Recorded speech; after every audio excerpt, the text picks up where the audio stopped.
quelque part dans l'ouest de la France, début octobre. De tous les adversaires que Kémia avait affrontés, celui-ci était de loin le plus redoutable. Le combat avait à peine commencé qu'elle était persuadée de ne devoir sa survie qu'aux conditions qu'elle avait énoncées. En dépit de son apparente humanité, il possédait la force d'un ours et la fureur d'un lion. Il n'en fallait pas plus pour l'exciter. Si ses premières attaques et parades avaient d'abord été guidées par l'instinct de survie, elle voyait désormais ce duel comme une grandiose apothéose à sa carrière d'épéiste. Ce talent qu'elle tenait de son père, qui lui-même le tenait de son père et ainsi de suite, ne lui avait jamais paru aussi amusant qu'à cet instant. Les passes d'armes dans la cuisine avant le souper et les joutes en salle, qui n'étaient que concours, tout cela l'avait toujours ennuyée. Et ce qu'elle vivait à présent, ce sentiment de savoir qu'un faux mouvement lui coûterait la vie, ça avait quelque chose de magique. Mais rien n'était joué. Kémia réagissait en tacticienne, étudiait chaque mouvement, chaque regard, chaque indice, ce qui lui avait toujours permis d'avoir une longueur d'avance sur ses adversaires, aussi infime soit-elle.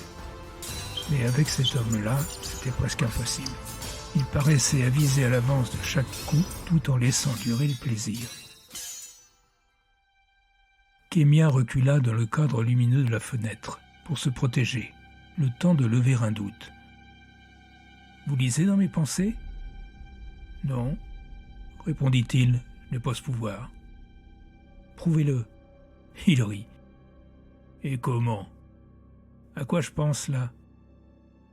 L'homme abaissa son épée agacé. « Je n'en ai aucune idée. N'essaie pas de gagner du temps. » Pas vraiment convaincu, Kémia le rejoignit, prête à reprendre le combat.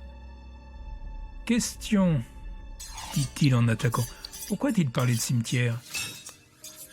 Qu'est-ce que ça peut vous faire ? Simple curiosité. N'essayez pas de gagner du temps. Ils réengagèrent de plus belle. Au fait, réalisa-t-elle soudain sans cesser le duel, vous avez un nom ? Je ne vois pas à quoi cela te servirait de le savoir. Ou quand vous me tueriez ? Justement, que je sache au moins qui est mon meurtrier. Il s'arrêta. Kémia resta en garde. Dawkins. Gemma Dawkins. L'épée abaissée, elle se mordit la lèvre inférieure. Ça explique 2-3 trucs. Et maintenant que tu le sais, je n'ai aucun intérêt à te laisser vivre. Sur ce, il porta un violent coup droit que Kémia détourna d'une parade circulaire. Elle devait agir vite. Au moment où, lui semblait-il, elle touchait son adversaire, elle lui offrit par inadvertance une ouverture dont il se saisit. La pointe de son épée lui entailla le bras avant qu'elle n'ait le temps de se dérober.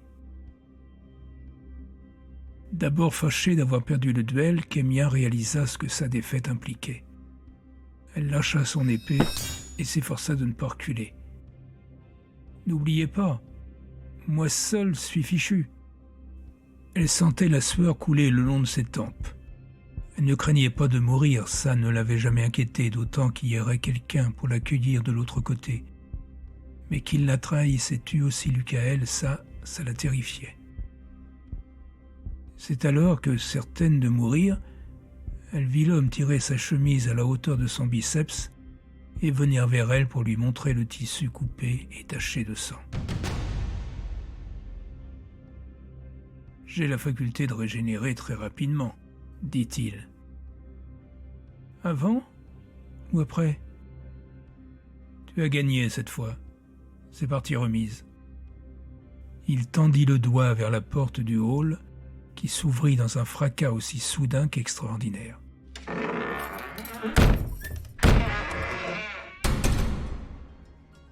Kémia récupéra ses affaires, franchit le seuil et s'enfuit à travers le jardin. Elle courut jusqu'à la brèche dans le mur, et là, elle tomba littéralement sur Lucaël. « Je crois que tu m'as brisé un os !» gémit-il tandis qu'elle s'agenouillait à côté de lui.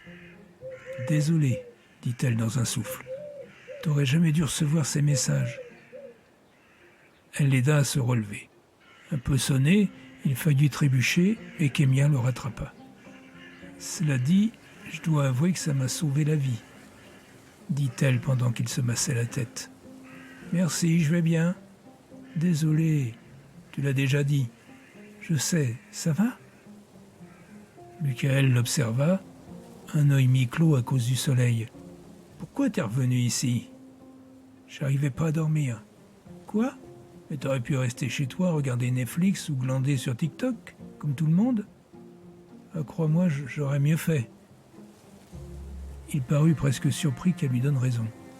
« Merci de le reconnaître, » dit-il, suspicieux. « Bon, dis-moi, c'était quoi ces messages ? » C'est pas important. T'as dit que tu n'étais pas seul. C'est pas moi qui les ai envoyés. Qui alors ? Elle hésita. Un vampire. Ouais, je crois que t'as besoin de sommeil. Quoi qu'il en soit, je ne veux plus jamais revenir ici. Et moi non plus. Et en cet instant, elle le pensait. Michael en fut agréablement surpris. Tu sais que t'es spontanée, ingénieuse, talentueuse, proposa-t-elle. Agaçante. Mais le reste fonctionne aussi. En tout cas, je suis ravi de t'entendre prendre une aussi sage décision. Sage décision, certes, mais bien sûr, temporaire.